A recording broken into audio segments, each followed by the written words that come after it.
오늘 우리에게 주시는 하나님의 말씀은 요한복음 5장 41절에서 47절 말씀입니다.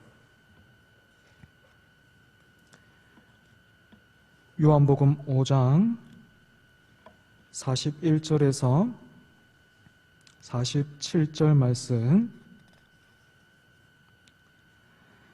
사랑하는 여러분, 하나님의 말씀입니다. 겸손함으로 또 사모함으로 받으시기 바랍니다. 제가 봉독하겠습니다. 나는 사람에게서 영광을 취하지 아니하노라. 다만 하나님을 사랑하는 것이 너희 속에 없음을 알았노라. 나는 내 아버지의 이름으로 왔음에 너희가 영접하지 아니하나 만일 다른 사람이 자기 이름으로 오면 영접하리라. 너희가 서로 영광을 취하고 유일하신 하나님께로부터 오는 영광은 구하지 아니하니 어찌 나를 믿을 수 있느냐. 내가 너희를 아버지께 고발할까 생각하지 말라. 너희를 고발하는 이가 있으니 곧 너희가 바라는 자 모세니라. 모세를 믿었더라면 또 나를 믿었으리니 이는 그가 내게 대하여 기록하였음이라. 그러나 그의 글도 믿지 아니하거든 어찌 내 말을 믿겠느냐 하시니라. 아멘. 오늘 본문에서 예수님은 유대인들의 불신앙을 지적하고 계십니다. 사실 이 불신앙이라는 단어는 유대인들이 아니라 이방인들에게 더 적합하죠. 이방인들은 하나님을 모르는 사람들이지만 유대인들은 지금 이미 그들의 모든 삶이 율법에 기초해 있기 때문입니다. 하지만 예수님의 말씀을 통해서 드러나고 있는 이 유대인들의 불신앙은 이방인들의 불신앙보다 훨씬 더 치명적입니다. 어째서 그렇습니까? 유대인들 중에서 누가 감히 하나님을 부인하거나 반대합니까? 그런 사람은 하나도 없고 오히려 자신들은 하나님께서 특별히 택하신 그런 선민이다라는 것을 굳게 믿고 있습니다.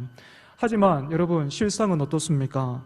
하나님께서 보내신 예수님을 영접하지 않고 있는 것은 물론이고 예수님께서 안식일에 38년 된 병자를 일으켜 주심으로 하나님이 정말로 기뻐하시고 원하시는 것이 무엇인지를 그 앞에서 펼쳐 보여주셨지만 이 사람들은 보고 깨닫고 회개하기는커녕 비난하고 있습니다. 일찍이 청교도 중에서 매튜 미드라는 사람이 있었는데 이 매튜 미드는 이처럼 종교에는 익숙하지만 하나님을 향한 참 신앙은 거세되어 있는 이 사람들을 향해서 유사 그리스도인이라고 불렀습니다. 이 유사 그리스도인은요, 영어로 표현해보면 almost Christian입니다.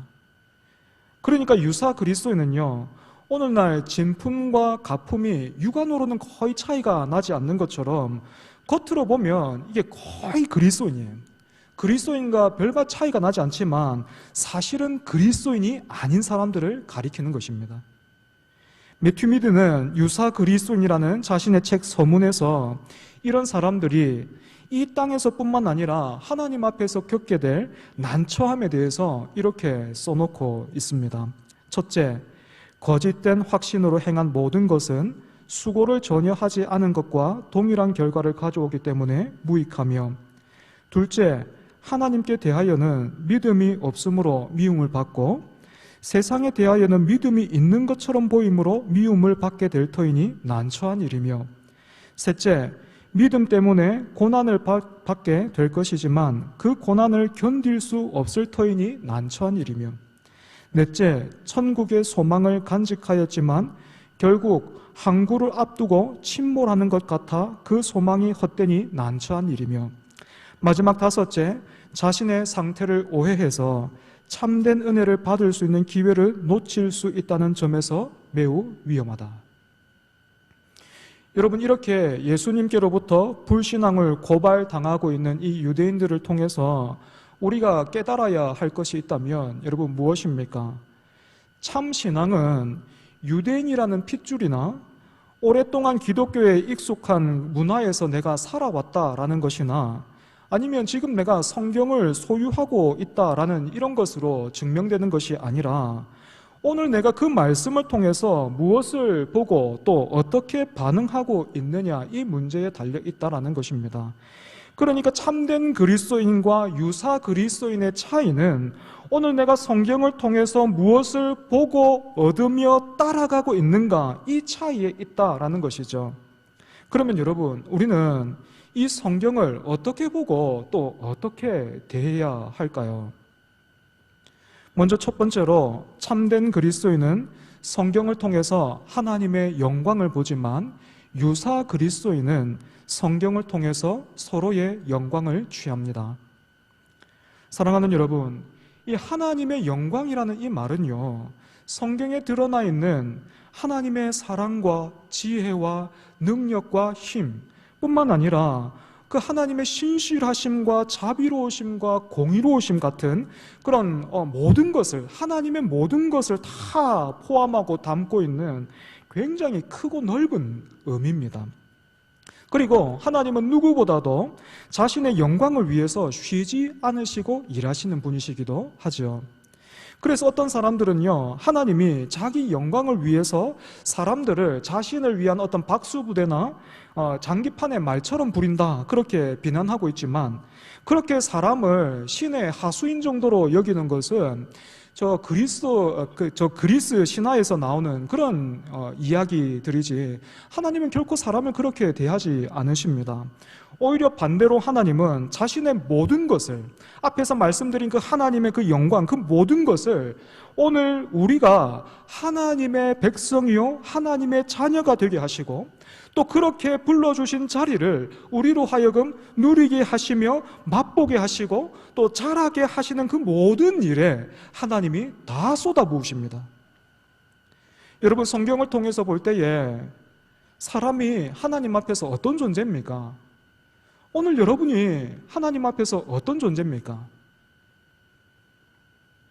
몇 달 전에 경주에서 한국화의 거장으로 인정받고 있는 박대성 화백의 작품이 전시됐습니다.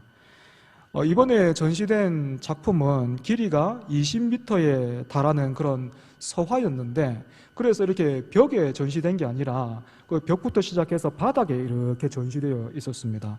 이 작품의 감정액이요, 무려 1억 원이 넘을 정도로 그 가치도 굉장히 높았습니다. 그런데 부모님과 함께 전시회를 찾은 어떤 아이가 이 작품 위에 올라가서 신발을 신은 채로 막 돌아다녔고, 그리고 또 그 작품 위에 바닥에 이렇게 깔려 있으니까요, 그 작품 위에 막 올라가가지고 엎드려가지고 사진도 찍으면서 뭐 손자국은 말할 것도 없고 발자국까지 다 찍어놨어요. 여러분이 작가라면 어떻게 하시겠습니까? 당장의 부모를 불러서 손해배상을 청구하고 또 이 엉망이 된 작품은 폐기를 하거나 아니면 다시 보수 작업을 하겠죠. 하지만 이 모든 상황을 전해들은 이 박대성 화백은 이렇게 말했다라고 해요. 그래, 그게 아이들이지 뭐 답이 있나. 우리 애들도 그래. 애들이 뭘 압니까? 어른이 조심해야지. 자국이 남았다고 하는데 그것도 하나의 역사니까 놔둬야지. 복원도 할 수 있는데 그럴 생각은 없다. 마찬가지로 하나님은 사람을 창조하시되 지금 우리가 애완동물과 교감하는 그 정도가 아니라 정말로 하나님을 기뻐하고 즐거워하며 사랑을 고백할 수 있는 그런 인격체로, 유일하게 하나님을 예배할 수 있는 존재로 하나님이 지으셨습니다. 말하자면 단 하나밖에 없는 그런 작품으로 지으신 거죠. 하지만 사람은 하나님께서 금하신 선악과를 먹음으로 인해서 그렇게 부여받은 특권으로 자기가 스스로 하나님이 되고자 했습니다. 여러분, 그래서 사람이 정말로 하나님이 되었습니까? 하나님은 선악과를 먹는 날에는 네가 반드시 죽을 것이라고 말씀을 하셨고, 사탄은 반대로 먹으면 네 눈이 열려서 하나님이 될 거라, 하나님처럼 될 것이다라고 말했는데 어디 말이 맞았습니까? 누구 말이 맞았습니까?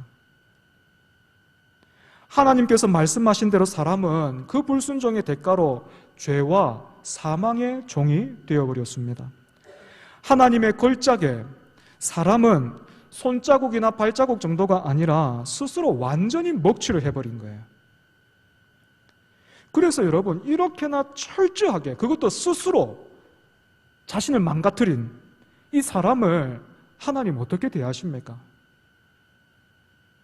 망가진 작품이니까 너무 괘씸해서 막 버려버리거나 아니면 너희들이 스스로 택한 일이니까 너희들이 책임져라 이렇게 하실 법도 한데 그렇게 하시지 않으시고 여러분 하나님이 어떻게 하셨습니까? 하나님께서요 그렇게 엉망이 된 그 사람을 이전보다도 더욱 복되고 영광스럽게 하십니다. 아담보다도 그 죄인을 더 복되고 영광스럽게 만드신단 말입니다. 하나님이 어떻게 이 일을 이루십니까? 그 아들을 십자가에 내어 주심으로 인해서 그 보혈로 우리를 덮으시죠. 그 망가진 그 작품, 엉망이 되어 있는 그 작품, 그래서 원래 이 작품이 어떤 작품이었는지 그 형태도 남아있지 않는 그런 작품에 예수 그리스도의 보혈로 덮으셔서 첫사람 아담보다도 더 귀하고 영광스럽게 만드셨습니다. 뿐만 아니라 더욱 놀라운 것은요, 우리를 하나님의 작품으로 빚어가시는 그 하나님의 손길이 지금도 계속되고 있다는 거예요. 지금도요. 우리가 지금 숨을 쉬고 있고 예배하고 있는 지금도요. 이스라엘 백성들이 갈라진 홍해를 마른 땅으로 건너는 그 놀라운 구원을 받았지만 광야길 내내 그들이 증명해 보인 것은 무엇이었습니까? 그들에게는 하나님께서 구원해 주신 대로 살 능력이 없었다라는 거죠. 마찬가지로 오늘 저와 여러분도 어떤가요? 홍해가 갈라진 그것과는 비교할 수 없을 정도로 하나님의 아들이, 우리가 믿는 대로라면 하나님의 아들이 우리를 위해서 오셔서 대신 죽으셨어요. 그 은혜로 우리가 하나님의 백성이 되었지만 그렇게 불러주신 대로 살 수 있는 실력이 오늘 우리에게는 없는 거예요.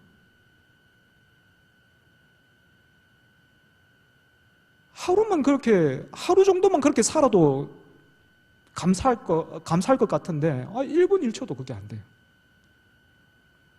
하지만 우리 하나님, 이런 우리를 어떻게 붙들어 인도하십니까? 주 안에서 모든 것이 합력하여 선을 이루게 하시죠. 여러분, 모든 것이 합력해서 선을 이룬다라는 이 말이 무슨 뜻입니까?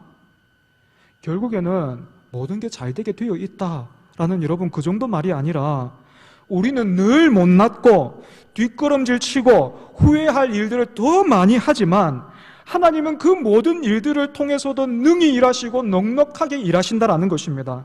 그래서 우리의 못남과 후회도 하나님의 손에 붙들리면 겸손의 열매를 맺게 되고 은혜를 아는 깊이를 만들어내고 그래서 사람을 품어 안을 수 있는 그런 너비를 만들게 되더라라는 것입니다.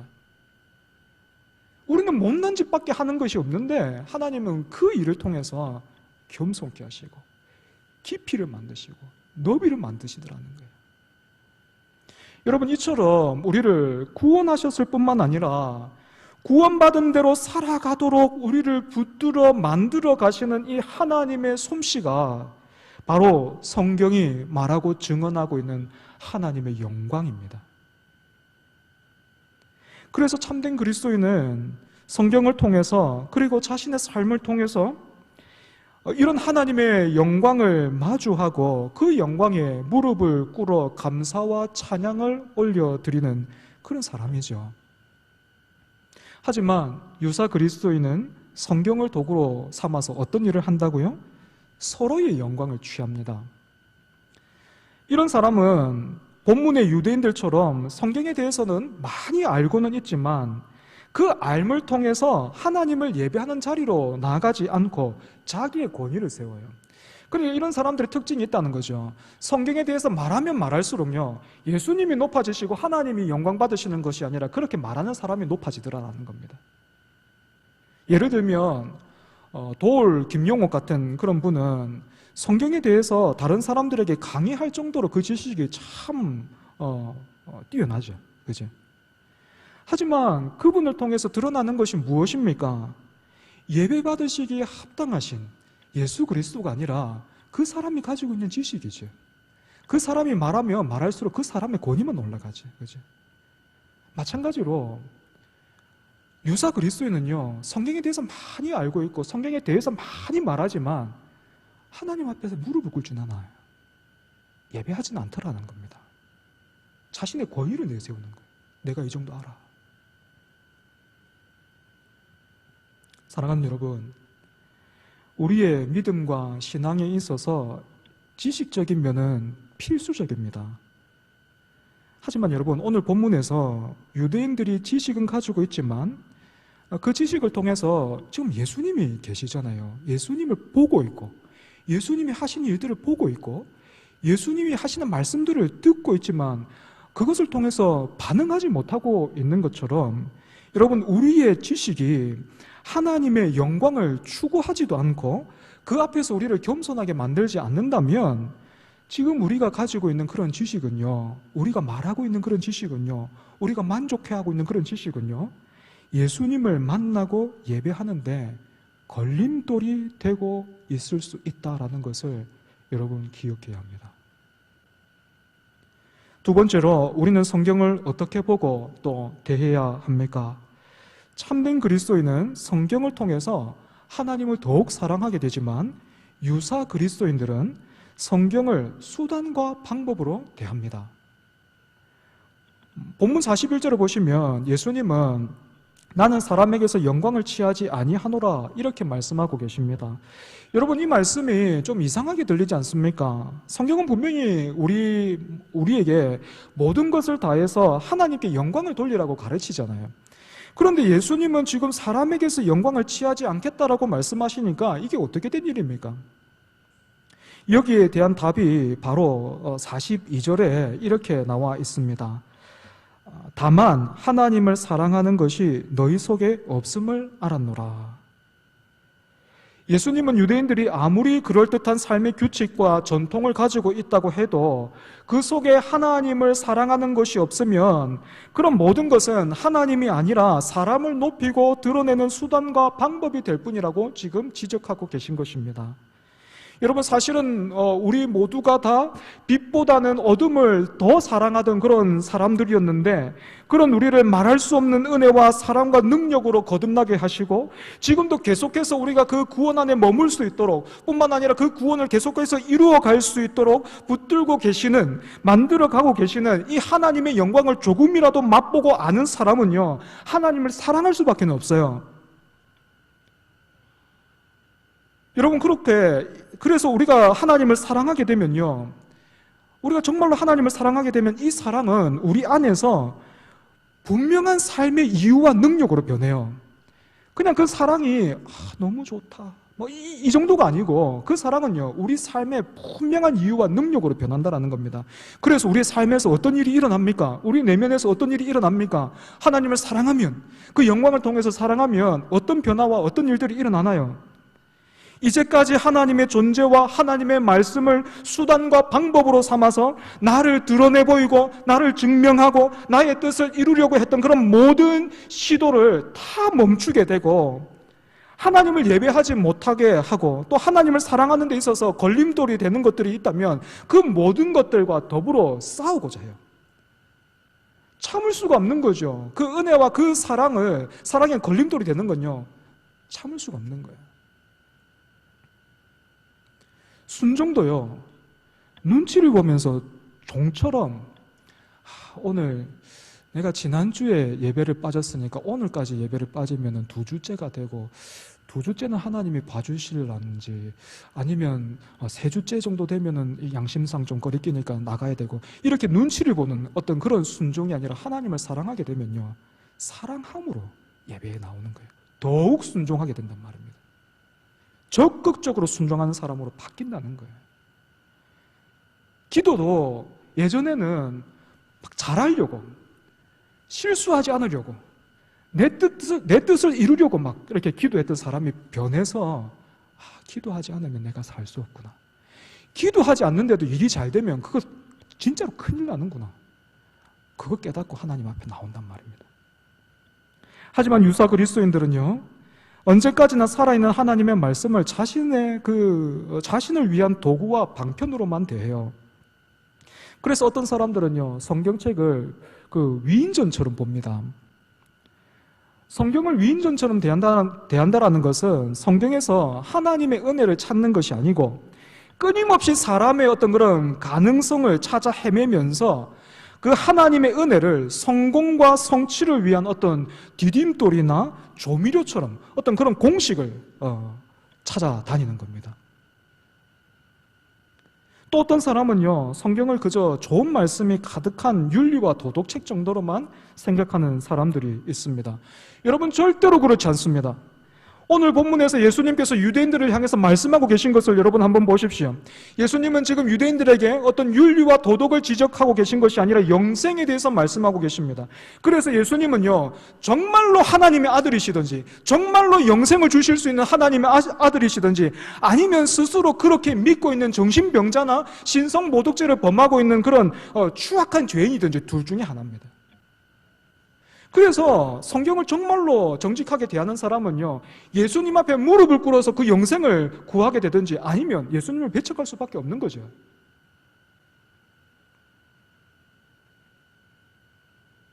성경은 예수님을 절대로 윤리와 도덕 선생님 정도로 그렇게 그리고 있지 않는 겁니다. 여유를 가지고 그렇게 대할 수 있는 그런 모습으로 그리지 않고 있다는 거예요. 이 모든 것들에 더해서 오늘날은요, 지금 우리가 살고 있는 이 시대는요, 성경을 마음에 위안을 주는 그런 책중으로 대하는 사람들이 점점 많아지고 있어요. 여러분, 이 시대에 가장 중요한 게 뭔지 압니까? 이 시대에 사람들이 가장 크게 반응하고 가장 가치 있게 여기는 게 뭔지 압니까?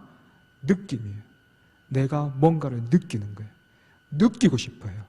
그리고 그 느끼는데 사람들은 망설이지 않고 어떤 그런 가치를 지불을 합니다. 그래서 지금요, 사람들이 이 성경을 통해서 뭔가를 좀 느끼고 싶어요. 느낌을 얻기를 원해요. 그래서 말씀을 들으면서 감동을 받거나 아니면 그것도 아니면 한바탕 크게 웃거나 내 생각과 일치되고 또 내가 평소에 듣고 싶었던 그런 사이다 같은 그런 말을 설교자로부터 듣게 되면 느꼈잖아요. 그죠? 그러니까 은혜를 받았다 생각하는 거예요. 그 느낌으로 은혜를 받았다 생각한다는 거예요. 하지만 사랑하는 여러분, 그런 은혜는요, 감정에 불과해서요, 아무런 능력이 없어요. 예배당 문을 열고 나가는 순간 없어져 버립니다. 예배당 문을 열고 나가는 순간 그 은혜가 여러분을 책임져 주지를 못해요. 사랑하는 여러분, 여러분은 살아있는 이 하나님의 말씀을 통해서 하나님의 영광을 보고 계십니까? 여러분을 향한 하나님의 손길이 지금도 계속되고 있다는 것. 오늘 예배 이 시간에도 지금 여러분을 향한 그 하나님의 그 손길이 계속해서 머물러 있다는 것, 여러분 알고 계십니까? 그 영광으로 인해서 하나님을 사랑하면서 그 앞에 무릎 꿇기를 여러분 원하고 바라십니까? 예수 그리스도가 참으로 유일한 소망인 줄을 여러분은 믿고 의지하고 계십니까? 얼마 전에 소천하신 그 미국의 제임스 패커라는 목사님은요, 자신이 만약에 악마라면, 그러니까 사탄이라면 첫 번째 목적은 사람들로 성경을 깊이 연구하지 못하게 하는 일이 될 것이다, 그렇게 말했습니다. 교회에서는 성경이 제대로 설교되지 못하게 해서 그리스도와 복음이 드러나지 못하게 만들고, 사람들이 성경을 탐탁지 않게 여기게 만들어서 성경을 읽지 않게 만들 것이고, 교회에서는 성경 공부가 사람들을 지치게 하거나 지루한 일이 되게 만들고, 또 목사의 눈을 가려서 성경에서 복음의 진리를 깨달을 수 없게 만들 것이다, 그렇게 말씀하셨습니다. 사랑하는 여러분,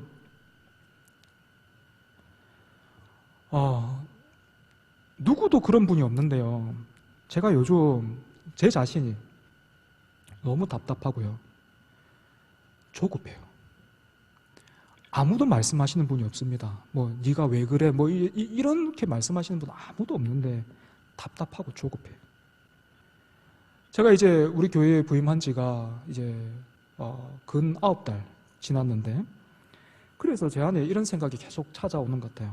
이제 뭔가는 좀 보여줘야 되겠는데 무엇을 보여줄 수 있을까? 어떻게 사람들을 한번 좀 모아볼까? 이런 생각들이 들어요. 그래서 매일 아침마다 새벽마다 제가 우리 교회를 두고 하나님 지혜를 좀 주십시오. 하나님 좀 힘을 좀 주십시오. 그렇게 기도하고 있는데요. 하지만 그때마다 제 마음에 남는 건 하나밖에 없어요. 우리 모두가 말씀을 통해서 하나님의 영광을 보고 하나님을 사랑하고 하나님을 참되게 예배하는 것. 이것이 우리 교회의 시작이어야 하겠고 내용이어야 하겠고 마지막이어야 한다는 것. 오늘 우리에게 그래서 비전이 있다면, 우리 모두가 품어야 할 비전이 있다면, 목사로서 또 성도로서 또 함께 주의 몸된 교회의 지체들로서 함께 품어야 할 비전이 있다면, 우리 교회가 초전동이나 진주에서 가장 사람이 제일 많이 모이는 그런 어떤 교회가 되는 것이 아니라 하나님의 영광을 보고 그 영광 안에서 예수 그리스도를 닮아가고 따라가는 사람들이 날마다 생겨야 되겠고, 함께 그 길을 갈 수 있도록 그 피곤했던 모세의 그 손을 아론과 훌이 받쳐줬던 것처럼 그렇게 그 공동체가 서로가 그렇게 붙들어줄 수 있는 그런 힘을 기르는 그런 공동체로 우리가 거듭나야 되겠다라는 것. 그거밖에는 모르겠어요. 하나님께서 저에게 구체적인 그런 길과 방법을 가르쳐 주시도록 여러분 함께 기도해 주시기를 부탁드립니다. 뭔가를 좀 했으면 좋겠다라는 마음 있죠, 그죠? 저한테도 그런 마음이 있어요. 그런데 목사로서 두렵습니다. 뭔가를 해서, 예를 들어서 제가 이벤트를 하나 했다고 하죠. 그래서 우리 교회가 분위기가 좋아졌습니다. 감사할 일이죠. 그런데 여러분, 그렇게 이벤트로 한번 일어나면요, 다른 이벤트가 또 필요해요. 그 다른 이벤트가 또 있으면 사람은 식상하잖아요. 더 자극적인 것, 더 재미있는 것 원하게 돼 있단 말입니다. 그래서 여러분, 힘들고 어렵겠지만 올 한 해는 우리가 예배하는 일에 좀 힘썼으면 좋겠습니다. 명절 연휴에 또 코로나로 인한 그런 뉴스를 들으면서 제가 너무 마음이 졸였거든요. 이번 주일에. 지난 주일에도 우리 성도들 고향 다 찾아가서 몇 분 안 모이셨는데, 오늘은 더 큰일 나겠구나 그랬는데, 감사하게도 오늘 참 많이 와주셨네요. 그죠? 여러분, 상황이 계속해서 엄중한, 또 조심해야 되는 그런 상황은 분명하지만, 그럼에도 불구하고 여러분 힘내주십시오. 예배하는 일에 마음을 좀 쏟아주십시오. 예배하는 일부터 시작해야 합니다. 여러분, 예배부터 시작돼야 돼요. 제가 일하지 안 할게요. 일하지 안 할게요. 다른 거 하지 안 할게요. 뭐 찬양대도 있으면 좋겠지만 찬양대 제가 급하게 세울 생각이 없습니다. 먼저 예배합시다. 하나님을 사랑하는 자리로, 하나님의 그 영광을 보는 자리로 우리가 돌아와야 합니다. 말씀을 정리하겠습니다. 사랑하는 여러분, 말씀을 통해서 하나님의 그 영광을 보고 그래서 하나님을 사랑하는 저와 여러분 되기를 바라요. 아무도 우리 가운데서 유사 그리스도인 같은 그런 사람 없었으면 좋겠습니다. 그 일을 위해서 저도 노력을 해야 되겠고 기도해야 되겠고 여러분들도 같이 힘써줬으면 좋겠습니다. 하나님을 향한 여러분 그런 마음이 식어져 있다면, 또 성경에서 여러분 좀 멀어져 있다면, 여러분 하나님이 그런 우리를 다 아시고 실력 없는 것을 아셔서 우리 안에 이미 성령 하나님 보내주셨어요. 그리고 하나님 말씀을 허락해 주셨습니다. 의지해서 기도하십시오. 하나님 더 사랑할 수 있게 해달라고, 그런 은혜 달라고, 그런 힘을 달라고 여러분 예수 이름 의지해서 기도하십시오. 예수 이름으로 구하십시오. 예수 이름으로 은혜를 구하십시오. 예수 이름으로 살고 싶다고, 예수님처럼 살고 싶다고 그렇게 여러분 예수 이름으로 구하십시오. 하나님께서 들 응답하실 것입니다. 그래서 한 주간 우리가 그런 기도의 응답을 경험하는, 그리고 또 서로 그 기도의 응답을 간증하며 나눌 수 있는 저와 여러분 되기를 바랍니다. 우리 말씀을 기억하면서 함께 찬양했으면 좋겠습니다. 정말 귀한 고백이고 또 때로는 부끄럽기도 하고 그런데 우리가 기도하는 마음으로 또 사모하는 마음으로 함께 부르겠습니다. 무엇과도 주님을 바꾸지 않으리 다른 어떤 은혜 구하지 않으리 오직 주님만이 내 삶의 도움이시니 주의 얼굴 보기 원함. 다시 한번 고백할까요? 나 무엇과도 주님을 바꾸지 않으리 무엇과도 주님을 바꾸지 않으리 다른 어떤 은혜 구하지 않으리 오직 주님만이 내 삶의 도움이시니 주의 얼굴 보기 원합니다. 주님 사랑해요. 주님 사랑해요.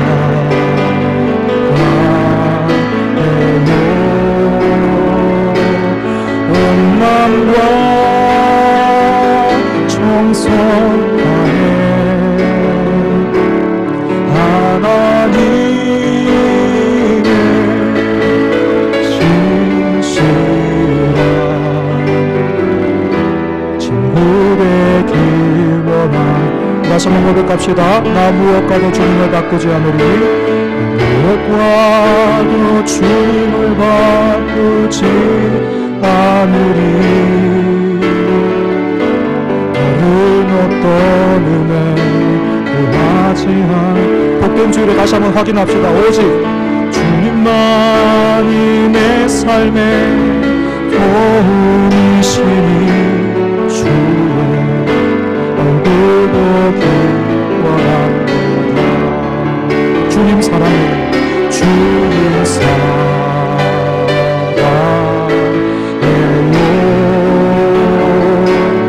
온 마음과 정성 다해 하나님의 신실한 친구 되기. 다시 한번 고백할까요? 주님 사랑해요. 주님 사랑해요.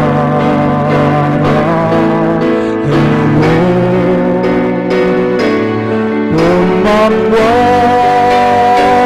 정성 다해 하나님의 신실한 친구 되길 원합니다. 사랑하는 여러분, 이 시간 함께 기도했으면 좋겠습니다. 여러분들과 함께 이 귀한 고백 함께 하나님 앞에 드릴 수 있어서 얼마나 감사하고 기쁜지 모릅니다. 다시 한번 우리가 고백한 것처럼요, 주님을 어떤 것으로도 바꾸지 않으며 살고 싶습니다. 그런데 하나님, 우리에게는 그럴 힘과 능력이 없습니다. 그렇게 살 수가 없습니다. 하지만 그 하나님의 영광이 우리를 붙들고 계심을 오늘 말씀을 통해서 나누게 하시니, 확인하게 하여 주시니 주님 감사합니다. 그 하나님의 영광 안에서 우리가 하나님께서 우리에게 신실하듯이 그 신실함의 사랑과 신실함으로 반응할 수 있는 우리 모두 되게 해달라고, 오직 주님만이 내 삶의 도움이심을 우리가 놓치지 않고, 놓쳤다 하더라도 그 자리로 돌아올 수 있도록 하나님 우리에게 믿음 더해달라고 이 시간 함께 기도하겠습니다.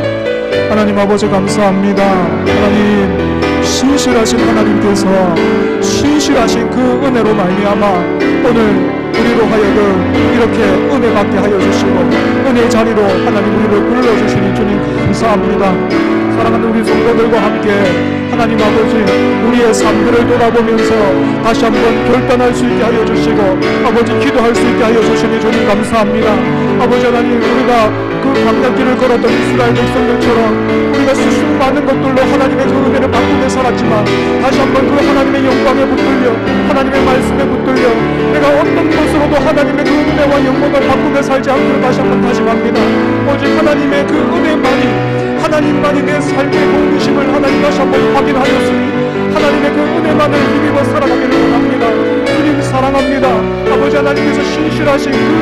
신실한 대로 아버지는 그 하나님 앞에 나 또한 신실함으로 반응하기를 원하오니 하나님 우리에게 은혜와 믿음을 더해 주시옵소서. 하나님 우리가 그와 같이 살 수 있도록 주님 은혜도 하여 주시옵소서. 아무도 우리 가운데 육사 그릴 수 있게 없게 하여 주시옵소서. 아무도 우리 가운데 성령을 통해서 서로의 영광을 주고받으며 하나님의 말씀을 인정이나 어떤 하는 도덕과 윤리적이나 하나님 어떤 그런 세상의 그런 가르침으로 웃기고자만 하는 하나님 그런 사람이 없도록 주여 우리를 붙들어 주시옵소서. 항상 말씀을 통하여서 하나님의 어떤 분이신지를 깨닫게 하여 주시고 깨달으면 깨달을수록 그 하나님을 사랑하며 그 하나님 앞에 나아가 무릎을 꿇으며 하나님을 사랑하며 아버지 하나님의 그 하나님 앞에 예배하는 우리 모두 되게 하여 주시옵소서. 그래서 하나님 아버지 우리 교회가 또 하나님 우리 모두가 그 은혜의 증언자가 되게 하여 주시고 성령의 공동체로 거듭날 수 있도록 주여 붙들어 주시옵소서.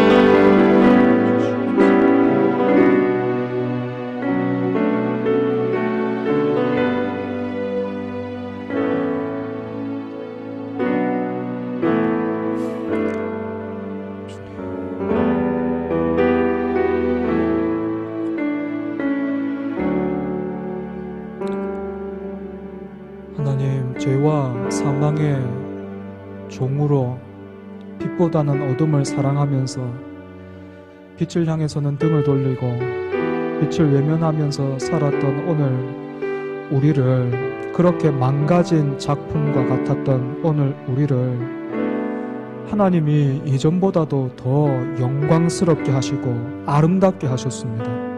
그 아들 예수 그리스도, 그 보혈로 우리를 덮어주심으로 우리를 그렇게 영광스럽게 하셨고 자녀 삼으셨습니다.